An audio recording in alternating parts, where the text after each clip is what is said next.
12 now. This meeting is called to order. It is now 7 o'clock on October 3rd, 2023.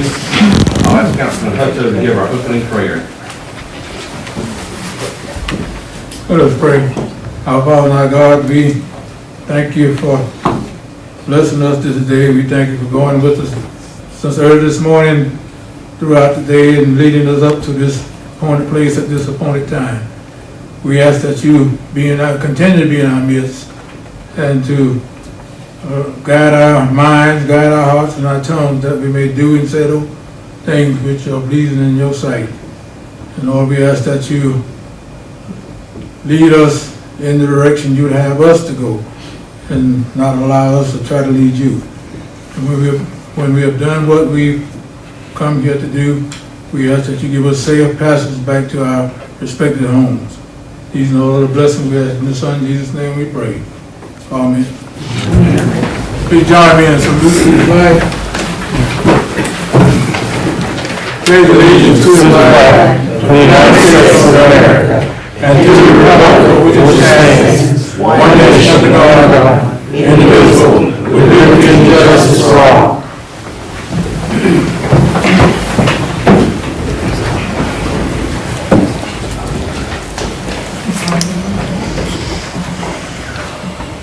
Council, you have a copy of tonight's agenda. Are there any changes that need to be made at this time? Hearing none, any motion to approve? Got a motion? Second. Any further discussion? Hearing all in favor, raise your right hand.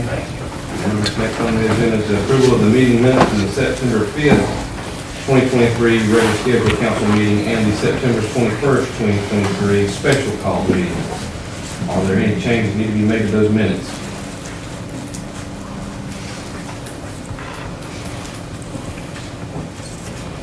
Hearing none, get a motion to approve.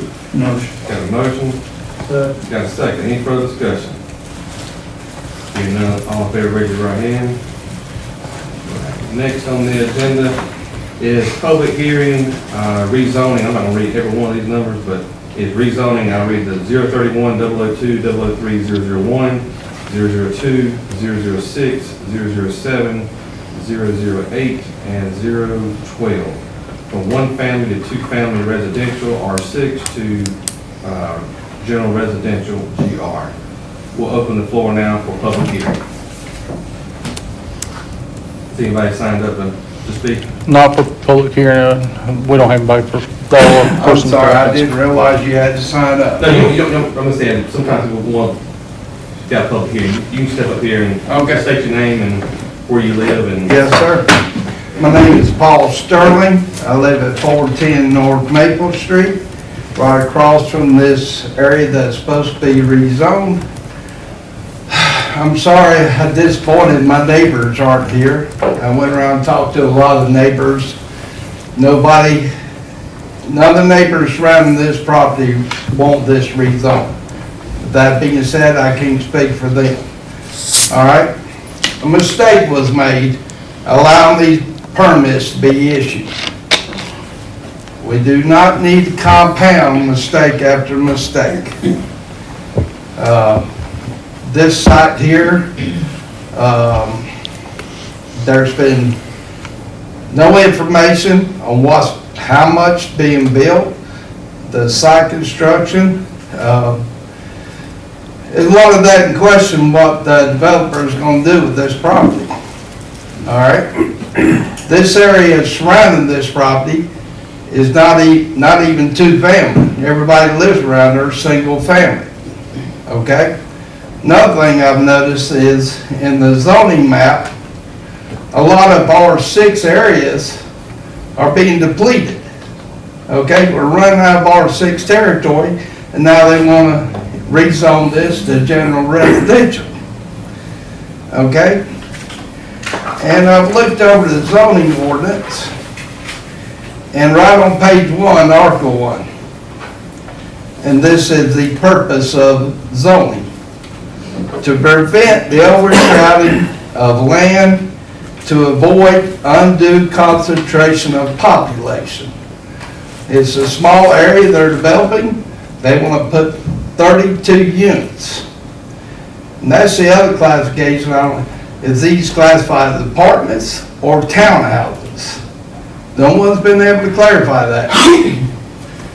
Also, too, in Article 2, medium density, what it spells out to be, encourage the foundation continues a healthy environment for one-family and two-family dwellings situated in lots of 6,000 square feet or more. And to discourage any encroachment by commercial, industrial, or other use capable of adversely affecting the residential character of the district. In town, two of these buildings have already been built. I don't see anywhere in town of Mason this has happened. Okay? And it happened on R6 land. So I don't know how that even got approved to begin with. And I know there's a loophole or an error in the zoning ordinance stipulating somehow that these were not classified as multi-housing. But in the clarification of dwellings in your zoning ordinance, it says multi-family dwelling on one lot containing separate living units for 3 or more families. That's your classification of multi-family. Then on townhouse, the same thing. And that's actually what I think these things should be classified as townhouses, and they're not allowed on R6 land. So how was these permits even done correctly to be even allowed to be built in the first place? Yes, I know about the loophole. Now, going over to that, developer's gonna devalue the neighborhood for his profit. My house is not gonna increase because it's getting built across from my house. Also, too, that land was fully wooded. Developers come in and clear cut everything out, leaving not one tree. All right? The other issue, and I can't find the plans or site work plans, where's all the parking, where's all the green space? Said he's gonna stack all these buildings, how's that even gonna be possible for parking and green space? Okay? And I wish my other neighbors would have showed up. I went around this weekend and talked to everybody. Nobody was for it. And I wish they would have showed up and been able to speak tonight. Thank you. Thank you. Anyone else? I'll let you speak. Go ahead. My name is James Raines. I live on Pine Street over here, kind of new to the area. I don't have a dog in this race, but I heard what he had to say, and I'm curious. I hope all of you have driven by. It's an eyesore. It's an absolute eyesore. The fact that it's happened, the fact that it's continuing to happen, but yet we're here for a zoning ordinance review. I don't even know what's going on.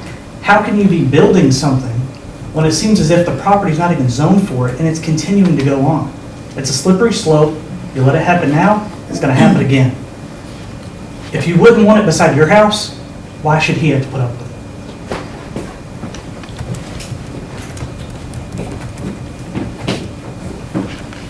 Anyone else?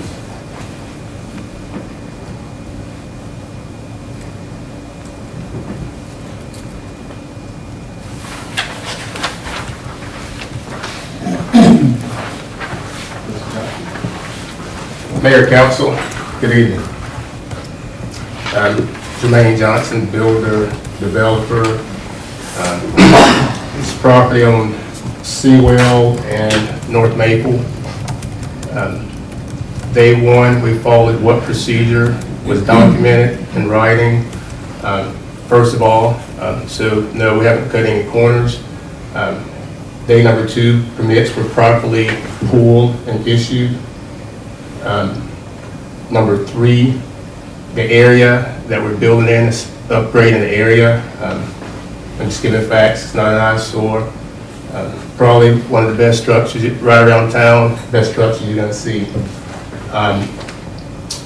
Fourth thing, glad Ms. Libby's here, representing county economic development.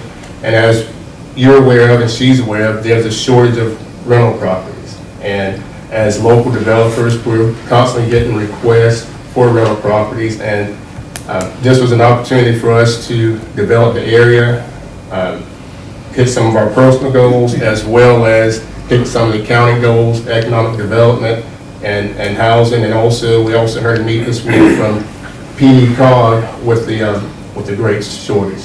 So this project has been endorsed by several of the county agencies, and it's been done properly and according to how it should have been done. One fact, there is a loophole, but that's an issue that needs to be fixed in the document. Nothing we try to slide in, nothing was tried to be done undercover. Same process we always use when we start a project. We come to the town, okay, what's the statutes, what's the regulations, and that's what was followed, and that's what thought would be the thing, and permits were issued. But long story short, it's going to be a successful project. It's boosting the neighborhood. I've talked to neighbors in the area as well, and they're excited about it. Even the next door neighbor, the gentleman here, he lives across the street. Respect his opinion, but other neighbors I've spoken with, they welcome the addition to the neighborhood. And that's all I have to say. And we've had first reading, we've gone through the planning commission. Planning commission gave their approval recommendation, and also it came first reading with the council here for approval as well. And I asked mayor and council that we approve second reading tonight. Thank you.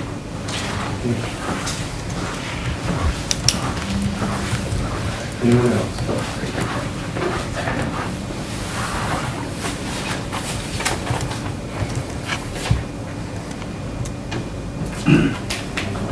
I like to comment on what he said and listen to him too. You went through the channels that you're supposed to go to build those. Yes, sir.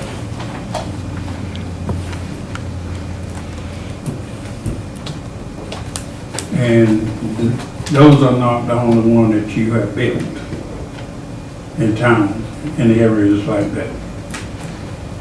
Correct, these are first apartments, right? We've built other new construction in town limits, correct? And you had no problem.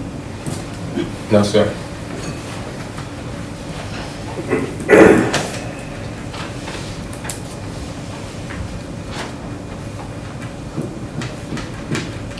Mr. Schlein, the loopholes that are spoken of, are they being addressed? Yes, they are.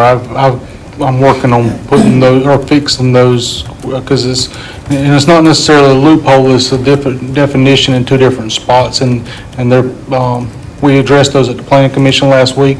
I have not got the ordinance written up to fix those yet, but next council meeting, you should have a first reading on fixing those holes that are in there. And our attorneys always look at No, because I haven't written the ordinance yet. Once I get the ordinance written, if he, I'll give him a chance to look over it. Typically, he gets a packet as well, like you guys do. And if he sees a problem with it, then, but we're going to fix the wording where it reads the same throughout the document, not different things in different places. Currently, our planning commission that handles this, the first step, planning commission always handles the first step, and anything like this, they give their okay on this. Yes, they did a review of this after we realized that the zoning ordinance had separate language in separate places. So we put it on, realized mistakes were made, we put it in front of them, let them review it, and then brought it back to you guys. Anybody else part of the public hearing? Does anybody else want to come forward before we close the public hearing?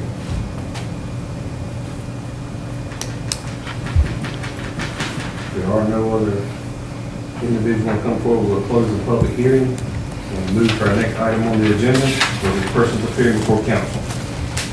Has anybody signed up? No, sir, Mayor. I'll give about 30, 45 seconds if anybody wants to consider coming up before council.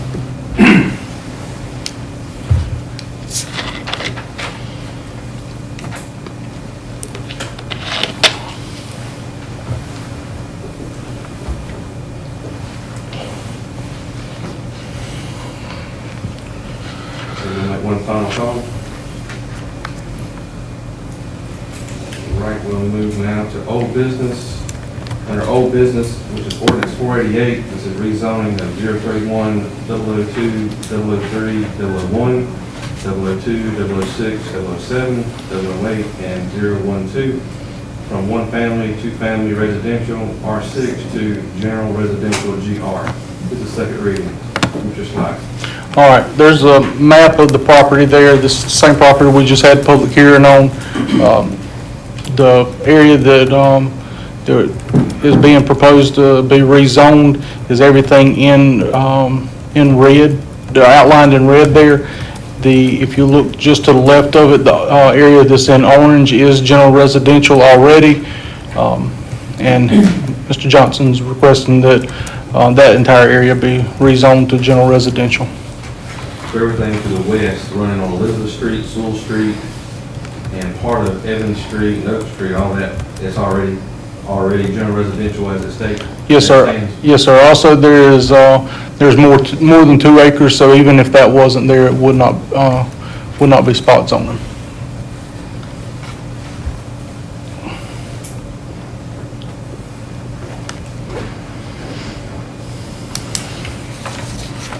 Now, the lots that are to the south of this proposed change, I'm going down one block between Sewell and Evans, and I'm running between the east side of Oak, what's that, Cedar, and then Maple. Are those, where are those right now? R6? If you're talking about in the brownish color, Are they that, R6 right those now? are R6, yes. Everything in brown is R6.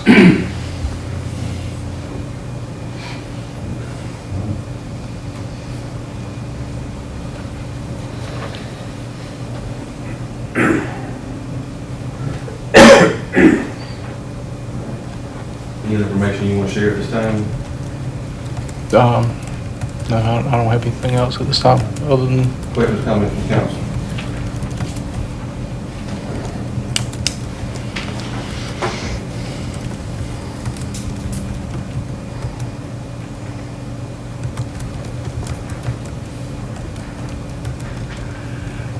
There are no other questions, comments. Is there a motion to approve second reading of ordinance 488?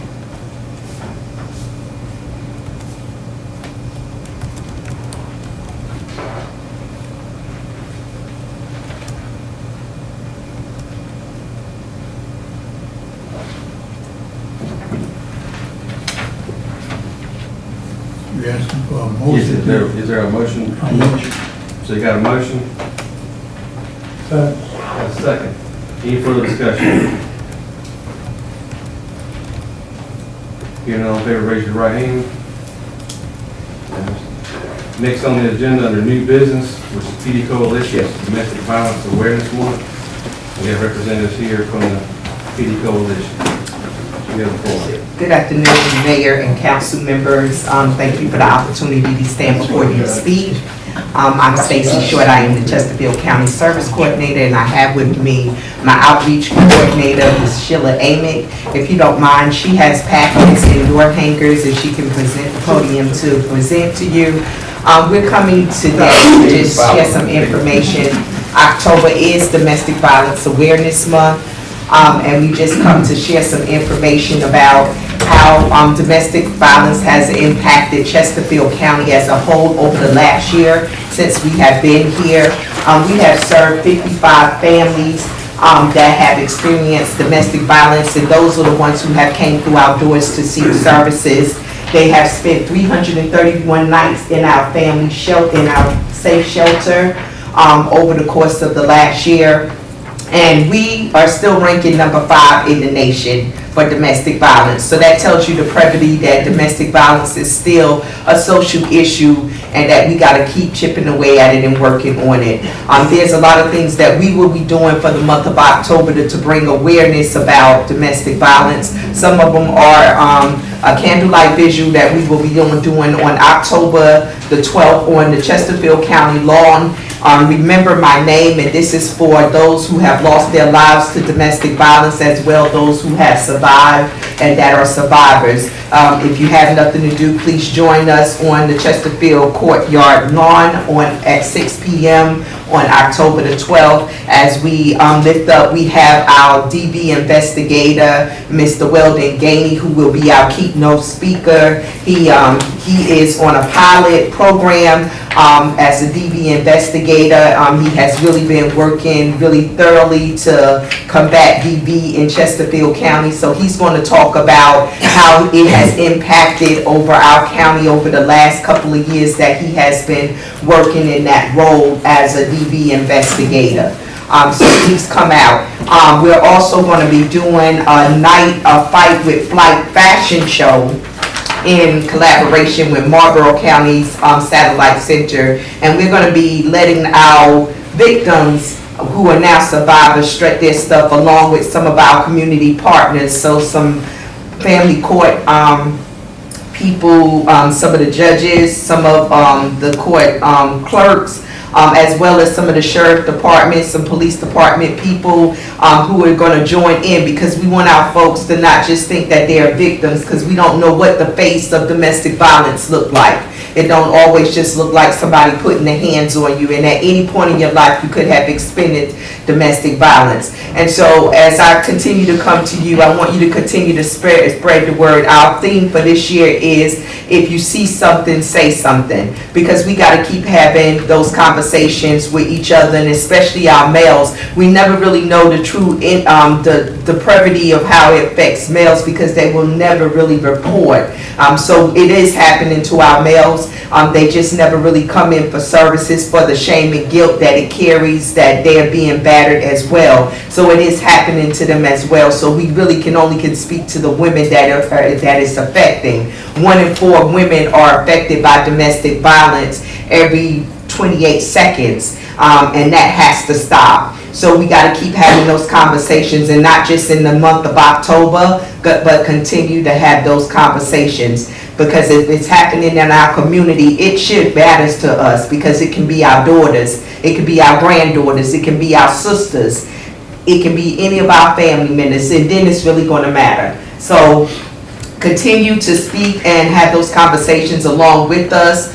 We're going to leave some literature as of all of the things we will be doing throughout the month of October. It's a lot of things we will be doing. We will be doing a focus on elder abuse as well, because it's happening with our elderly as well. So we will leave some packets. Thank you again for continuing to support our efforts throughout the year, and just continue to spread the word. And thank you. Thank you. Oh, one thing. So, give me the bow. Yeah. So we have these bows that we would like to paint Pageland purple. And we're asking if the council would perhaps vote on it, that we could at some place on some avenue or someplace could put bows, and we'll come and take them off. But this would just kind of speak to that we're standing in solidarity. I know that there's something going on as well as for breast cancer for this month as well. But if we could just get a vote on it, I just wanted to kind of come and show you what the bow would look like. On the poles is what we're trying to do. And so anywhere that you tell us we would have access, we would do it, and we would come and take them off. So is that something that we would be able to do? Council have any problem with? No problem at all? Okay. Is it anywhere, any particular place, or we could do? I would say the main squares. That's our Or the main square. There, Pearl and McGregor would probably be the most visible place. Okay. You Okay. can also possibly put them down, if you want to, on your poles down at the bypass. You get higher traffic numbers down there. Okay, And they're moving a little faster, but they're all high traffic. Yeah. okay. So we have your permission that we can have, okay, so we'll come up tomorrow. I just want to make sure we got your permission before we did anything. Thank you so much. Thank you. Okay. Thank you.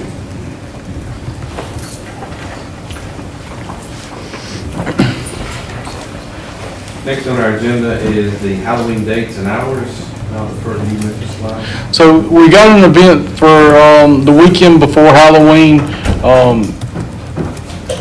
Last year we done the event in downtown and then also done Halloween, looking to do the same thing on Halloween day. Maybe trick or treat hours being 6 to 8, if that's suitable to council on Halloween day. I think that's a Tuesday. You said 6 to 8? Yes, sir. I have no problem with that. Council fine with it? October 31st. 31st. That works for me. Rest of council fine with it? Yeah.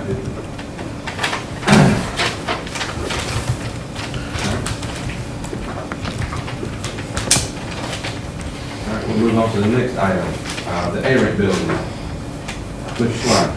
So the A-Ramp building belonging to the town, the Payson Chamber of Commerce is not active.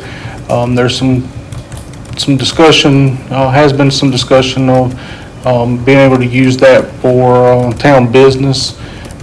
See what the will of council is if you want to retake possession of that for town business.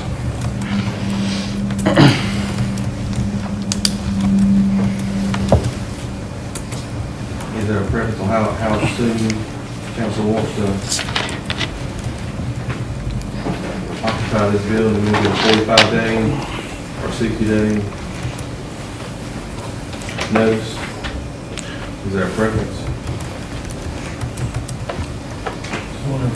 What's the standard SOP? Whenever they officially disband it, I think Yeah. would be the easiest way to do it. I'm gonna say give it to December 31, and they're even trying to rush it before Christmas. Let's give them time. That'd be good. Y'all fine with December 31? Yes. Everybody good? We'll do December 31. Need a motion from council to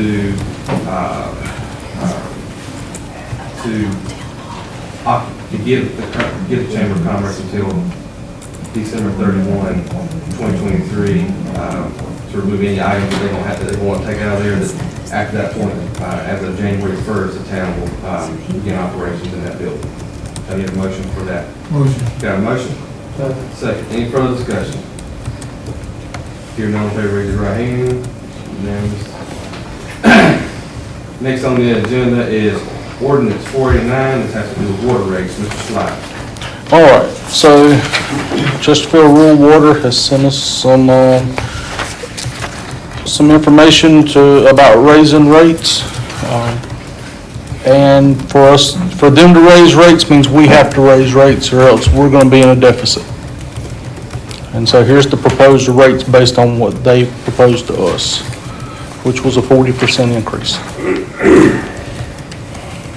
from what our current rates are. How much was the change? 40%, 40%? yes, sir.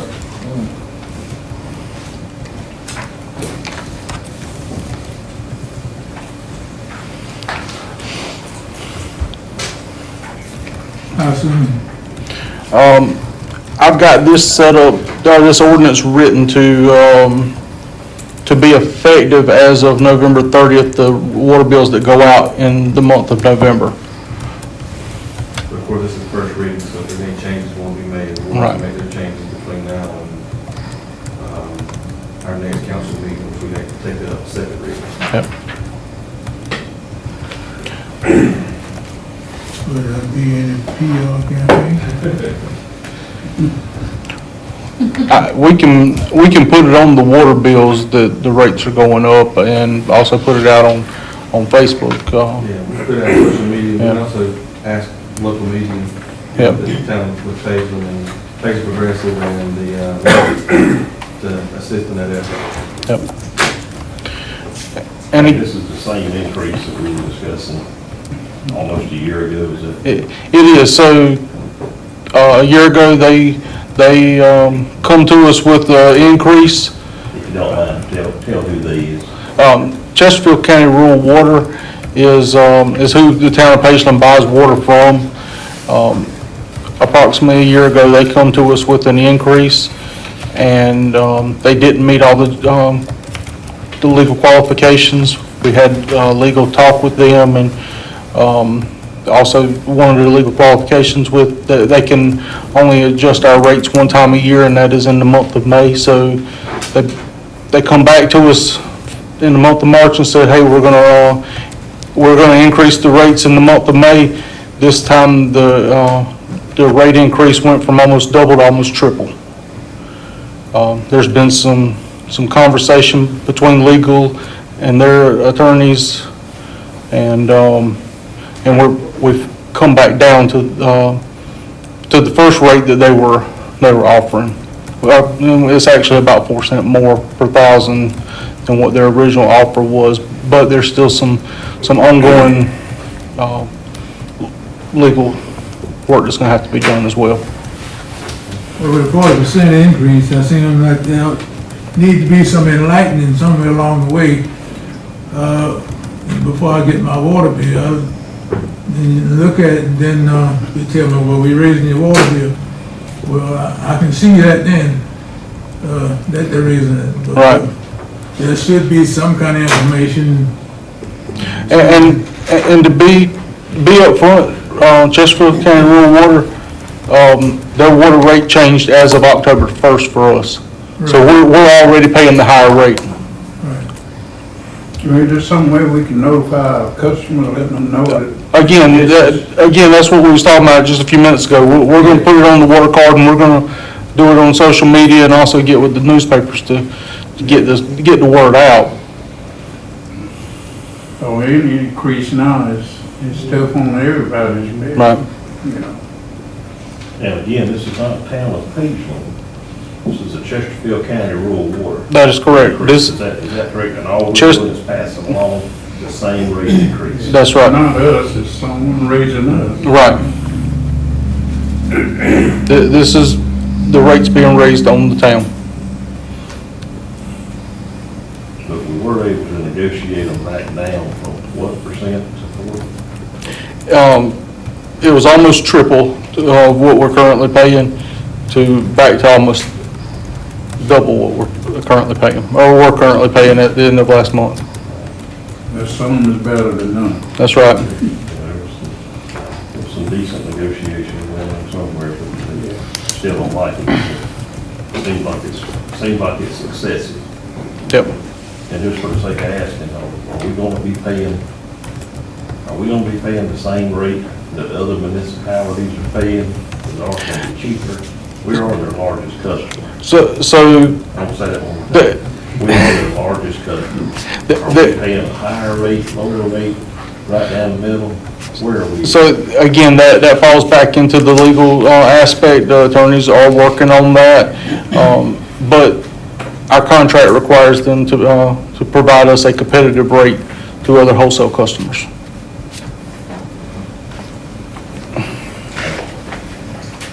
Any other questions, comments? If there are none, a motion to approve first reading of ordinance 489. I'll make the motion, that too. Got a motion? Second. Second. Any further discussion? Hearing none, all in favor, raise your right hand. Next on the agenda is the police canine. I'm going to defer to Chief Short here on police canine. Chief Short. Evening, Mayor and Council. I come to you tonight to ask for a request for the approval of the program for the police department. In the past, the department had canines, they had different canines and different handlers in the past, and up until about 2016 or 2017, they had a canine that was, the program was canceled by prior administration, and for what reasons, I do not know. For myself, being a former handler in the past and handling 2 different canines, I know that there's a great benefit for a police department to have canines. There's a benefit to the officer, benefit to the department, benefit to the citizens and to the town itself. We've already drafted a policy from a policy that's pre-approved from the municipal association.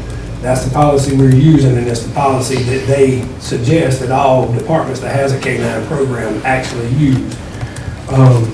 The funds that's needed for the program is actually going to include, for the actual K-9, and with that K-9 comes a certification or certificate from a vet on the health, the x-rays of it for its vaccines, the cocktail vaccine that it needs, the worm treatments. It comes with the K-9 itself, comes with a 3-year guarantee on the genetic health, a 1-year guarantee on the workability, and a lifetime of the dog for consulting if you have any type of issues or anything like that. The money that's needed also is going to include for the kennels, the housing of the dog, the miscellaneous stuff that's needed for the dog, and also for the equipment and the installs to the vehicle. The total of those funds is going to be $20,486.94, but none of it that I'm requesting from the town. We've been able to secure $9,350 from donations, and the remaining $11,136.94 we're going to be able to take out of our existing drug fund that the police department already has, and that's money that's been seized from felony charges and things like that. That money is earmarked that you can only use it for a small and specific amount of things, one of them actually being a K-9 program. So that's where we want to get the money from, so basically it's not going to cost the town anything out of pocket to start up the program. Also tonight, I've got Sergeant Cutler, if you want to step up here. He's actually the one that we have chose to become the K-9 handler, and one of the reasons is for his maturity, his motivation, and his sound judgment, and his leadership skills, and his prior experience that he's had. And again, I wanted to introduce him to everybody and let him kind of just tell y'all a little bit about himself. How you doing, everybody? Good evening, everybody. Again, Sergeant Cutler, Carson Cutler. I'm originally from Florida, but prior to coming here, I was 4 years in the military, in the Army, and then right after I got out of the Army, I did 2 years doing private security overseas in Afghanistan. My last year in Afghanistan is where I started working with K-9s and got to develop my love for working with dogs. I spent about 9 months in Afghanistan working with the dogs as well while I was doing security.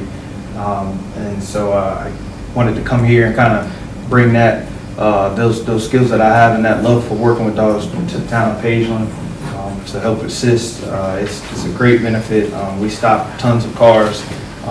The stuff is out there that we need to get off the street as far as drugs and stuff like that. And the drug numbers continuing to increase, so having a dog is going to be nothing but a benefit for that. Also with the increase, as far as shootings and stuff like that in the area, it's a big benefit and tool and asset to use a dog to help track these people. Also with missing people as well. So I would greatly appreciate that opportunity from you guys.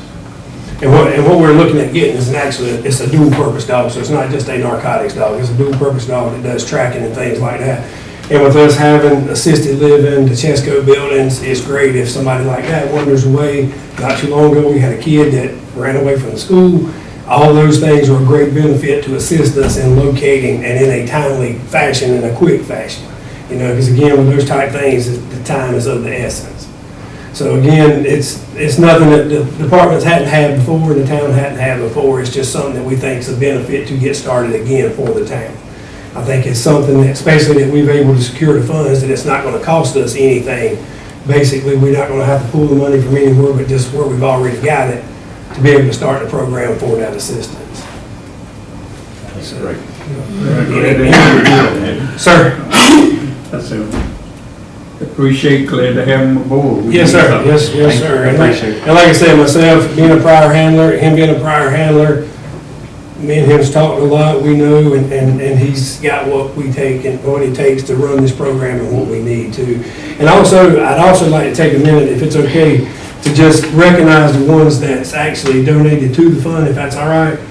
Tire Country, Cross Country and Justin, PYG, Town and Country, Country Corner, Carolina Convenience, Tobacco and Vape, Walmart DC, Cedar Lane, KCI Watermelon Patch, Anderson Accountant, Tucker Lumber, El Paso, and Blackwell's Trucking. And again, we greatly appreciate them feeling that this was a worthwhile, venture to invest in for the town or whatever. So any questions from anybody, for myself or Sergeant Cutler? No, just stay with us. Well, that's part of some stuff we got into policy, so that'll just help us try to lock you in right there. That was some of those forward-thinking things we were thinking about, so. I may have missed it. What kind of dog are you looking to get? Shepherd. Shepherd. Yes, sir. German Shepherd or Czech Shepherd? German Shepherd. If it's available. Yeah, depending on their availability of the dogs, they've got several dogs, and depending on when we let them know that we're going to go forward with the program and all that, you kind of get to choose from those dogs. And they also kind of, when you do it, they'll match a dog to the handler, so sometimes it don't work out, and you may have to get a different route, because it just depends on, they try to match personality for personality. So, but I'm hoping and I think, because again, I had 2 shepherds before, German shepherds, and I think are the best, so that's what I'm partial to. And Maybe I get think, one of yours then.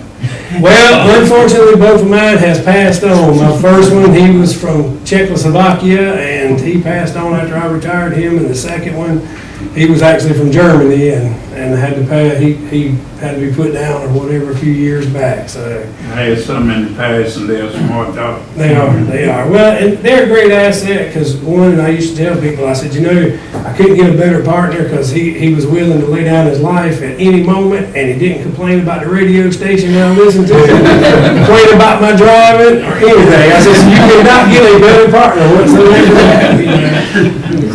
So they're a great asset, a great add to any police department. Any other questions from us? All right, thank y'all very much. Thank you. Appreciate it. Now, Sergeant Cutler, thank you for your service. Yes, sir. Thank you. I appreciate it. Appreciate it.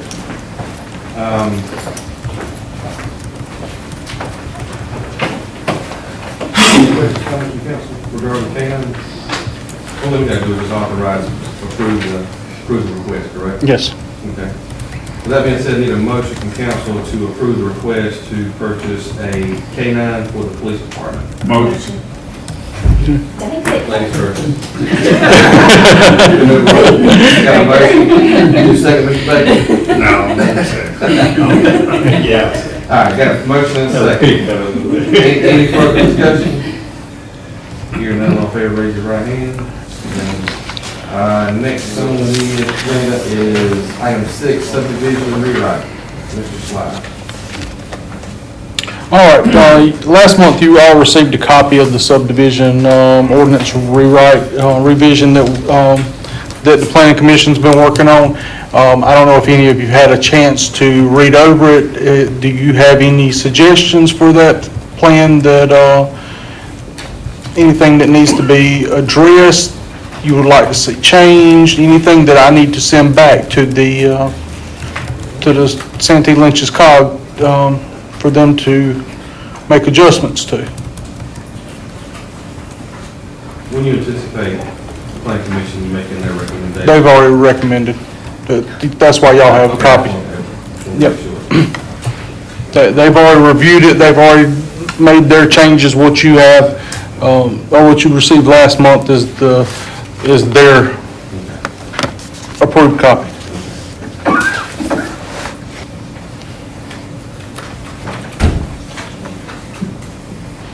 Anybody have any questions, comments regarding the rewrite? And tonight's just general information, because I don't have it written up in form of an ordinance, but to give you an opportunity to, anything that y'all seen in there that y'all may want different. No other questions, comments? Just go ahead and move forward with the way it is. All right, I'll have your ordinance put together next month for the adoption of that. You gonna vote before we get that? Yeah, no, we won't wait until we get the ordinance right. Right now, it's just for general information purposes. Yep.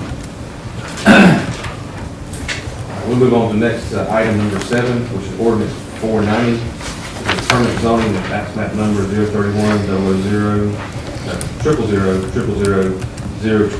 to general residential restricted GRR. first reading. Mr. Slide.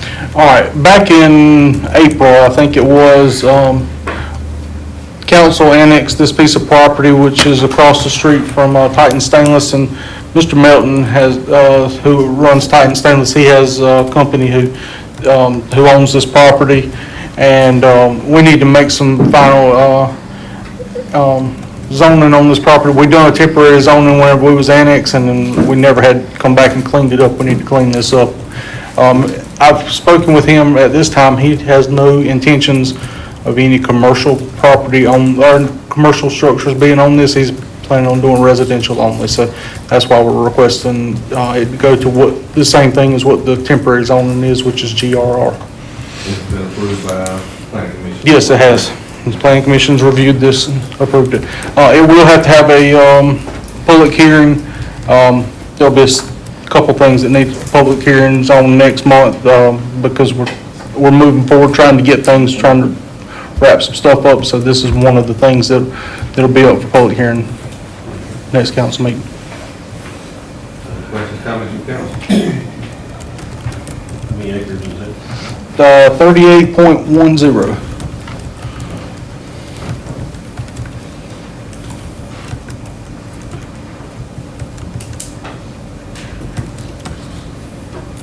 Any other questions, comments? If there are none, need a motion to approve first reading of ordinance 490. I'll make a motion. Got a motion? Second. Any further discussion? Hearing none, all in favor, raise your right hand. Unanimous. Next on the agenda is ordinance 491, annexation of 0.71 acres of tax map number 031, 011, 002, 013. This is first reading. Mr. Slide.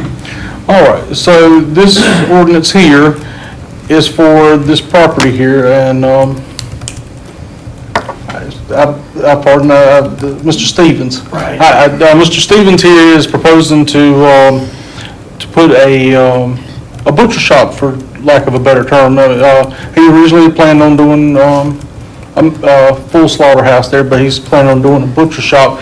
But the bottom triangle section that sits right through there, on that map is not currently annexed. The rest of the parcel is. So this ordinance is to annex that portion of the property into town. Whenever the original design or the town outline was drawn, that it cut through that parcel, and so we need to clean that up, and so that the building's either in or out, not half in, half out. This was approved by planning commission. This was approved by planning commission. This is another one that will have to go for public hearing. Questions, comments from council?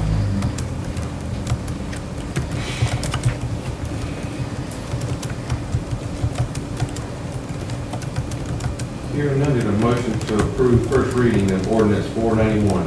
Motion. Second. Who's our motion? Mr. Baker, Mr. Hutto, I'm sorry. Any further discussion? Hearing none, all in favor, raise your right hand. Next on the agenda is ordinance 492. This is rezoning the tax map number 031, 011, 002, 013 from basic industrial to general commercial. Mr. Slide. Same piece of property. You see it's purple. That means it's basic industrial. The red above it is general commercial. The red below it is general commercial. The red to the left of it is general commercial, and we're asking that it be, Mr. Stevens is asking that it be rezoned to general commercial so that he can put a meat cutting operation there. It'll be more of a storefront. He won't have a industrial use there. He'll have a commercial use.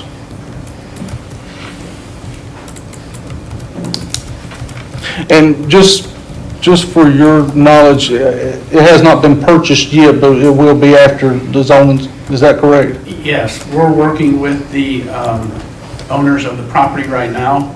Okay. And they know about the rezoning, and so they haven't gotten back to me yet as to you know, they're okay on that, whatever. And then once that's done and council approves that we can proceed forward with our project, then what we will do is make sure the zoning is all correct, purchase the property from the owner. I can't remember what his name is right at the moment. Mr. Redfern. Redford Enterprises, and then do the reconstruction on the property, building itself and the area, because we'll have a storefront that you guys can come to, whatever, purchase meats and that kind of stuff, straight from the plant itself. Now, he told the planning commission that he was planning on cutting really large steaks. Tomahawks, guys.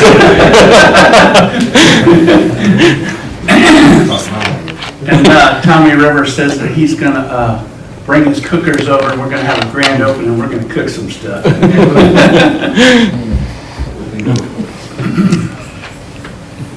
Any other questions, comments from council? And Mr. Red, Are we legal?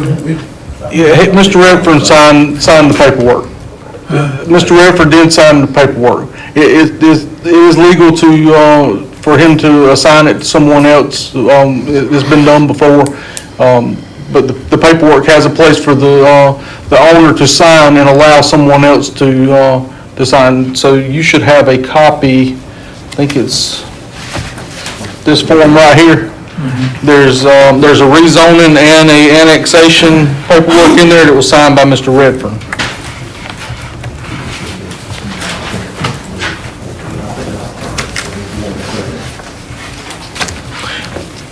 And not to put them on the spot, but that's kind of the same thing with Laney Farms. Whenever they first come to town, they had a reassignment to annex and zone as well. want to make sure from earlier in the Yeah, we don't want to rezone somebody else's property. Right.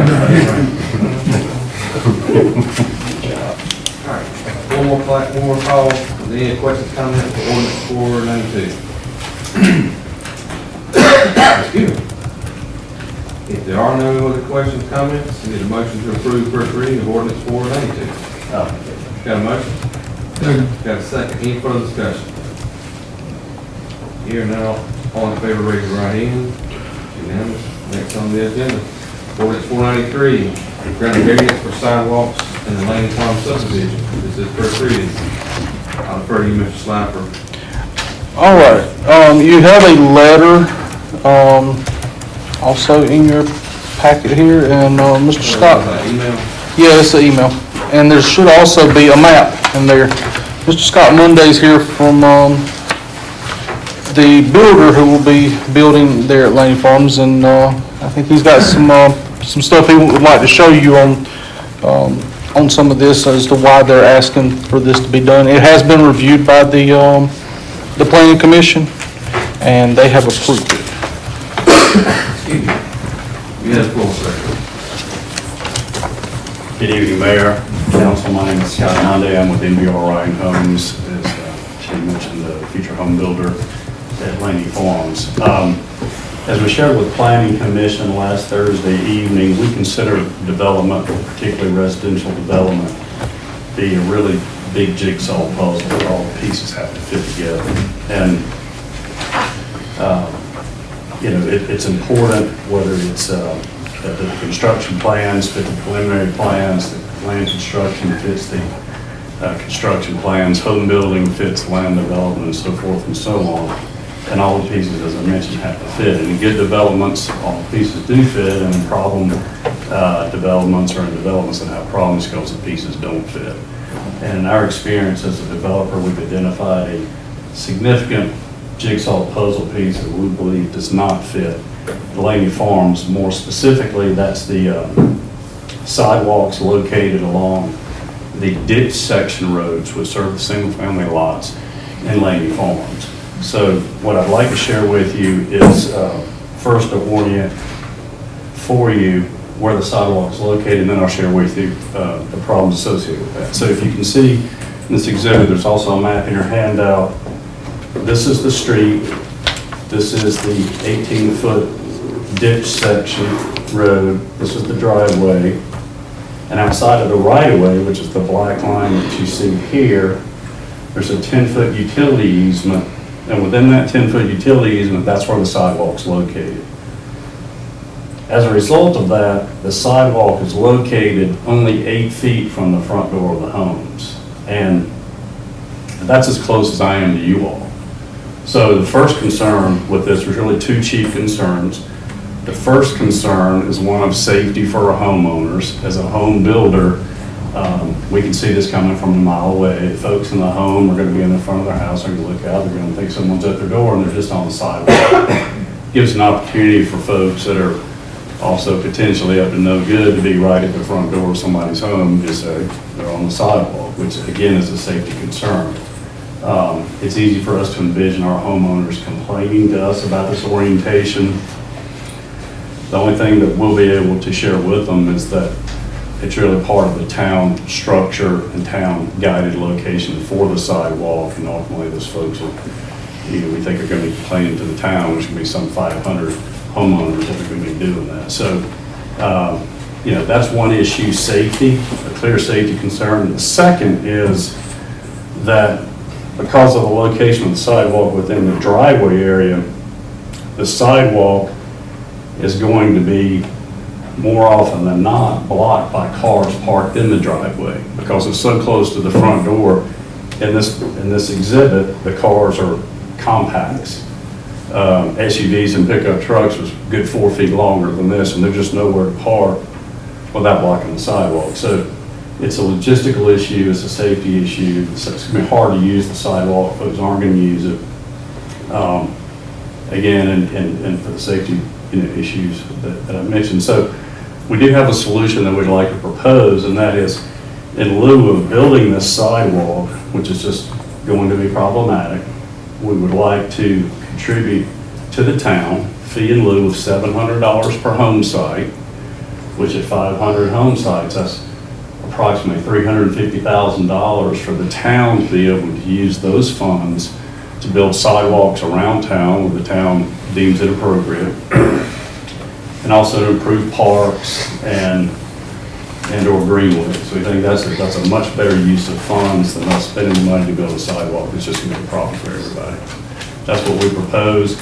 We asked the Planning Commission the other night, as they considered our request, to imagine or envision not just what rules are being followed or what have you, but imagine living in one of these homes. And if you lived here, well, you want folks right outside your front door as close as that's really, and the Planning Commission was very sensitive to that. They were very concerned about the safety issues, and I think by majority vote, really embraced the opportunity to the town to have those funds available to make really nice improvements in town. So, Planning Commission did support through majority vote, and we ask that you all do the same tonight. Thank you. Questions, comments?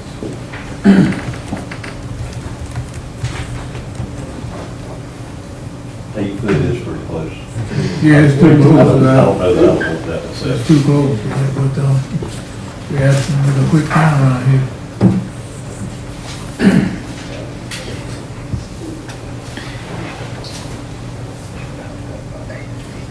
And nowhere else to put a sidewalk. We've studied every angle of it. We've studied every angle of it, and it's just, it doesn't work with the ditch section described and being outside of the ditch section. So that's why we just try to figure out a way for everybody to benefit. We're clearly not here to try to save costs. We would love to build if it works. As really experienced developers, we just know what works and what doesn't work, and try to eliminate problems before they're problems, and that's what we're doing. I would prefer to see those folks at the sidewalk, but not that right there. That's it. But not that. Yeah.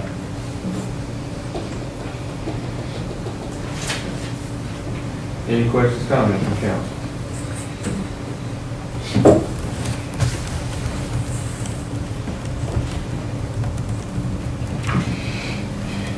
All right, if there's not any questions, comments, need a motion to approve first reading of ordinance 493. This was approved, you said, by the. Planning Commission, yes, it was. So this ordinance is eliminating that over, right? This is granting that subdivision of variance only in the single-family residential areas. This does not include the townhome section. And it's only for that Laney Farm property that, allowing them a variance.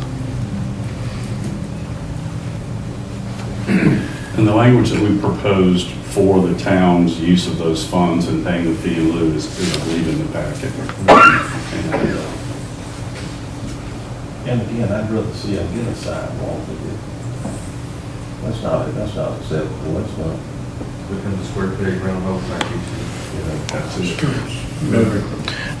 said. Council, if you would, on that ordinance itself, and if you would like, review it, but I did put in there what they're proposing as to the money from that being used for green spaces, sidewalk, park facilities, if, in the ordinance, because that's the way they're proposing it.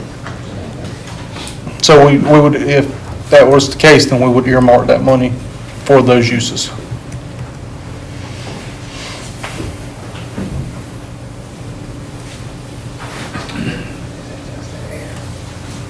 One final call. Question, comment from council? There are none, that is motion to approve first reading of ordinance 413.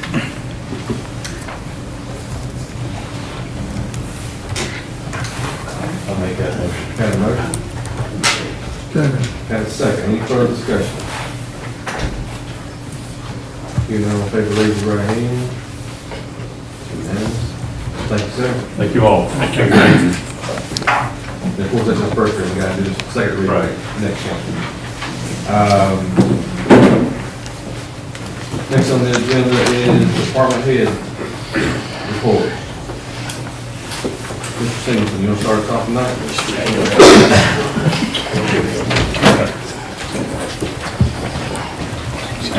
Evening, how y'all doing? Thank you, sir. How are you? We got playground equipment. We won the first weekend, second weekend, January, they'll start moving, I think they're gonna do, whichever part they do first. But, one will be 1 week and the other one will be the third week, the third week. So the second and third weeks, both of the parks will be closed. And it'll be fine because it's during the winter time, we won't have many people out there anyway. So, it says it should take about a week for them to do it. We, emailed back today on the color scheme and we're gonna go with the green and, vanilla color that we've already got at the park, already. So it's just gonna be uniform all the way out. I think, we've started football and that's going fine. We're booked up. We'll start soccer next week. We've got a number of cheerleaders and we're extremely wide open with that. What else do we got? We're booked up all the way until the first of the year. Totally booked up to the first of the year. So every weekend and some of the weekends we've got two events. So we're wide open now at the Red Point. Trying to think of anything else. I think that's about it. Like everything else should be a go. Question? Can we get the light fixed in Moore Park? Whenever we change the equipment out, that's already on the plans. We're gonna get Duke Energy to put good lighting in there and take that current light out. It's dark. Yeah, we take the whole thing. Okay, I was just making sure. Yeah, we're gonna take it up when we take the equipment up, whatever. Because the bulbs that they have in there are hard to find. They don't have them at Cedar Lane and then they have to order. And I think the last time we tried to actually order those bulbs, it was right during COVID, whatever, and it was whatever was trying to. I was just making sure that the light was going to get fixed. Oh, yeah, we did. We did that. What about air conditioning, the unit? It's about to be, Where's the problem? it's about to be cold now, so I'm all right for right now. A little late. Right, yeah. We've had a problem with trying to get enough bids. John's, like I told y'all that before, John's was who put it in, so they already knew how the system worked or whatever. With our new person order, we've got to get the 3 bids to get them in. So we just had an issue with trying to get either Cato or Ritter Reiner to come and give us one. So as soon as we get that, we'll be fine. But like I said, right now we're about to go into the winter time, so we're all right now.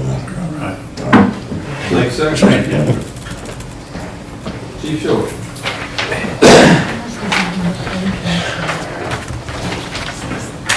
Council again. Our last quarter, again, like always, we're pretty busy. We had 7,620 calls for service. We had 195 incidents. We ended up with 92 arrests. We were able to obtain 55 warrants. We were able to serve 60.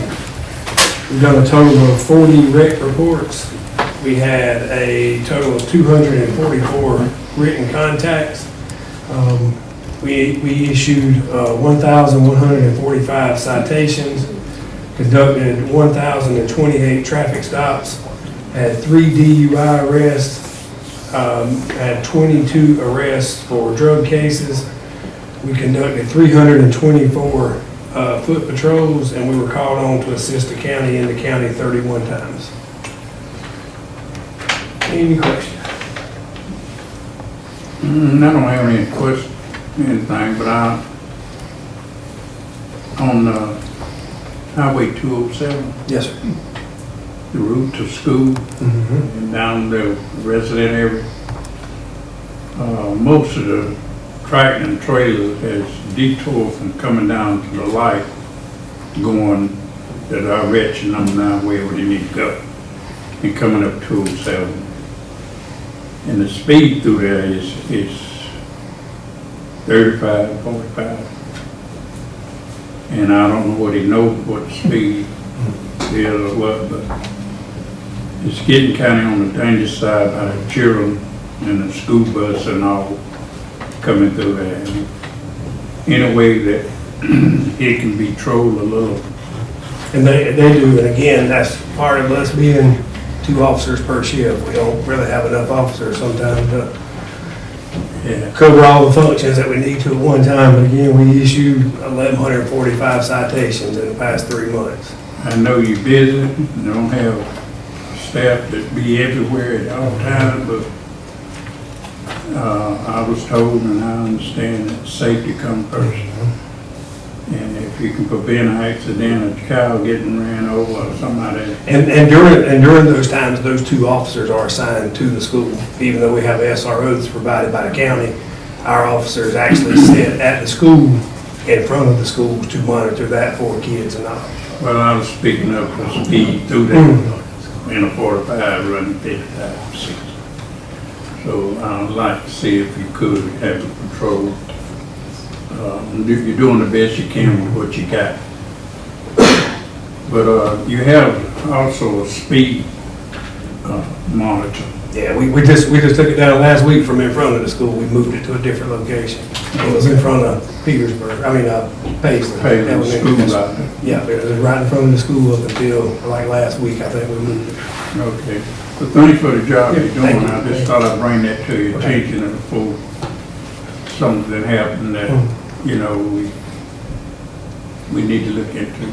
If you can, and I know you're doing all you can with Yes, the sir. little help you have, but appreciate it. All right, thank you. Any questions, comments? Where you at on your staff? We're actually full at the moment. We've actually been able to hire another one, but it's an uncertified guy, so the process starts of getting him trained and, yeah. Yeah, but we just got one back that's in the FTO program right now. So that's 8 weeks long of being in the FTO program. The problem is keeping them when you get them, right? Yep. Put handcuffs on them. I wish. That's definitely retention is the problem. That is what we're looking at addressing, the retention side of it. Seems like you're finding some good Yeah, quality. you got a good crew, right? And I have to say, and I know I'm partial to them, but we've got the best group right now that we've had. And I feel like we've got the very best group, and that's why I want to do everything that's possible for us on the retention side to keep that group. Yes, I agree. because we've got a good, motivated, and an educated group now that works well together and meshes well together, and that's really good. Appreciate all you do to what you have. Thank you very much. Anybody, anything else? Thanks, sir. Thank y'all.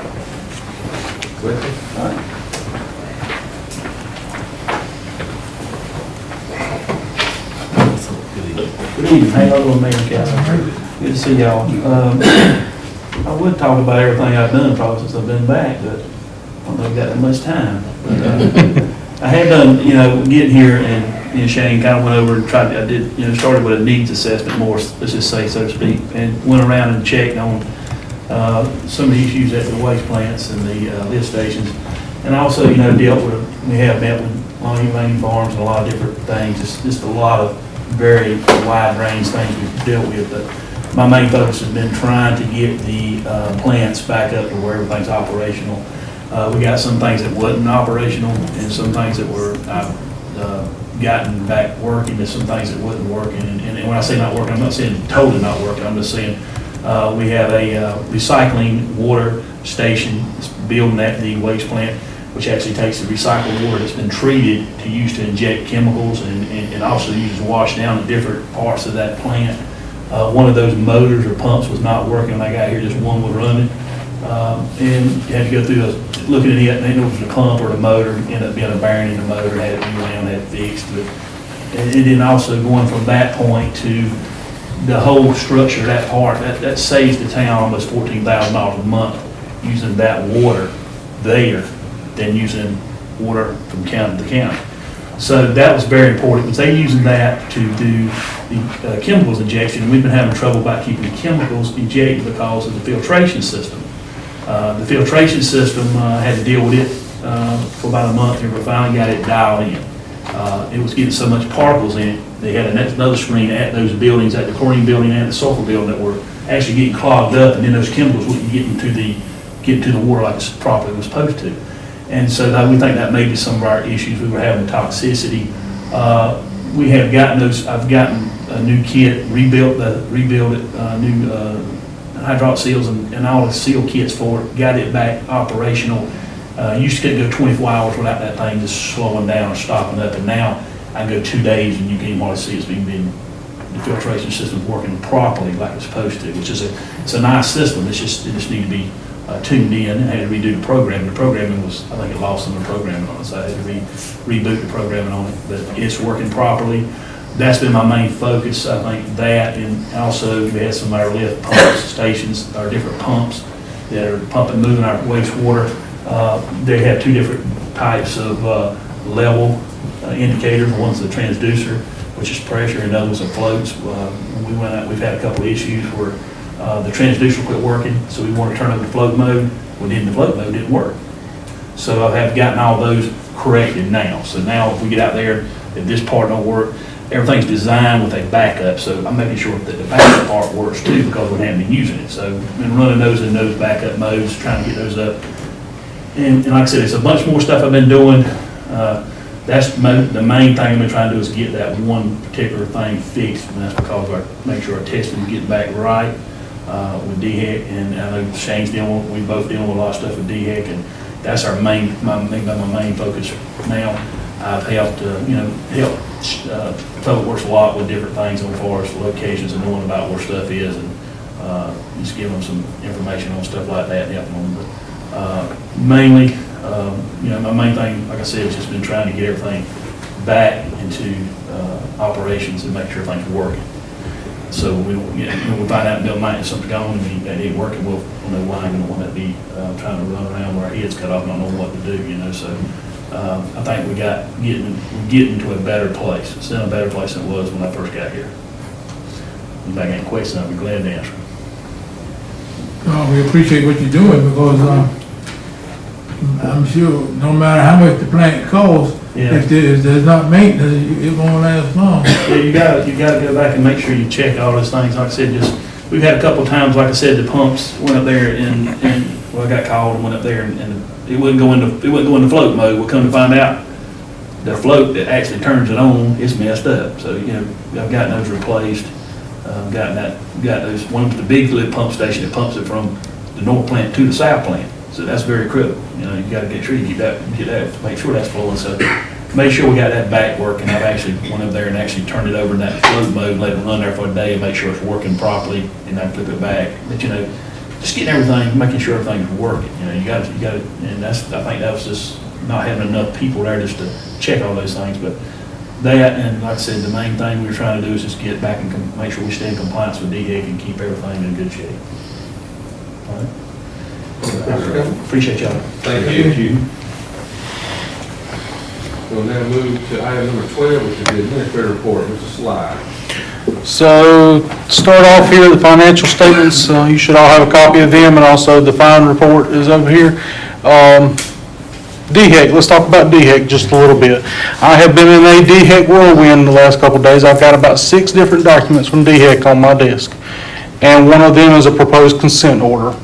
And the potential fine that's going to be associated with that is $6,400. Is from some toxicity that we had November, December, all the way up through March of this year. Nothing we can do about it now. It's just some problems that we've had, and we gotten it corrected. We've had a few toxic results since then, toxicity problem results since then. Wesley's working to get those squared away so that those go away and that we don't continue to have these problems. But we'll be sending in the paperwork in the morning, dropping it in the mail in the morning for the consent order. So we'll be receiving a consent order probably in the next 30 days, probably by the next council meeting, we'll have a consent order. Now, Andre stole some of my thunder here. It's, the playground equipment for both parks have been ordered, so we looking forward to that. We've completed the grant applications for the MASC Hometown Grant and the T-Mobile Economic Development Grant. And there's one more I can add on to this. I also, after I wrote this, I applied for the Walmart grant for the fire department for a thermal imaging camera and some safety equipment. So we'll see if we get that as well. Sand Hills Medical, they had their ribbon cutting last week, and they opened the week before. The town celebrated Willie Williams Day last week. We put it out on the sign, and they come by and handed out some vouchers to some folks for lunch in remembrance of their dad. So that was a good thing. And the generator was installed at the community center. Andre didn't get that one. He forgot about that one. The generator's been installed at the community center. Some upcoming events. You got a packet there with some upcoming events.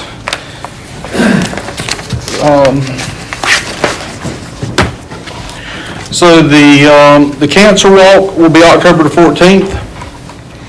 The Downtown Spooktacular will be October 28th. I need council there. We've got plenty of candy to hand out from council. So I need council members there to help hand out candy that night. November 18th, Movie in Moore Park at 6 p.m.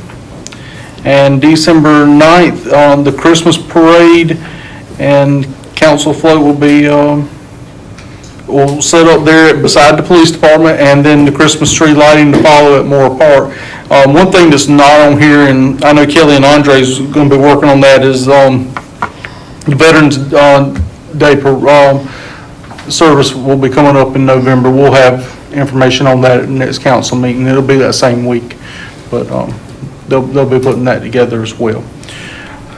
Also, I was informed this morning, or actually yesterday morning, of a ribbon cutting on Saturday. It'll be at I think it's a massage parlor at the 216 North Maple, the plaza area there. It's 11 a.m. if council would like to attend. We'll hand somebody the big scissors, and so they can go up there for that. You giving out massage? No, I don't know. She hasn't said that they're giving out massages, but that's all I have at this moment. Any questions from Mr. Sly? Give us a little bit of detail on the generator, that's a big deal. The generator was acquired through a FEMA grant, and a lot of that was before I come along, but it was applied through FEMA, through South Carolina Emergency Management, and the town received a grant to to install a generator to be able to run the community center during inclement weather, so that the community has a place to go to during inclement weather. And they've gotten majority of the work done on that. We're starting to close in documentation. I think they've gotten everything done. I think it's fully operational. Gas meter was the last thing they did, finish Yep. up today. Okay, they finished up the gas meter today. Cost of the generator. It was, Lisa, do you happen to remember what the cost of that generator was? About $123,000. There you go. Most of it was grant money. Most of it was grant money. While you talking about generators, well, you can talk about your office here. You can operate while it is inclement weather too. Well, and I've been working with the South Carolina Emergency Management about working on a generator, the possibility of a new generator to cover both here and the fire department. So we're working on that, and I've already put in the grant, but we're working on some alternate solutions to make that work out. That's great. Anyone else? All right.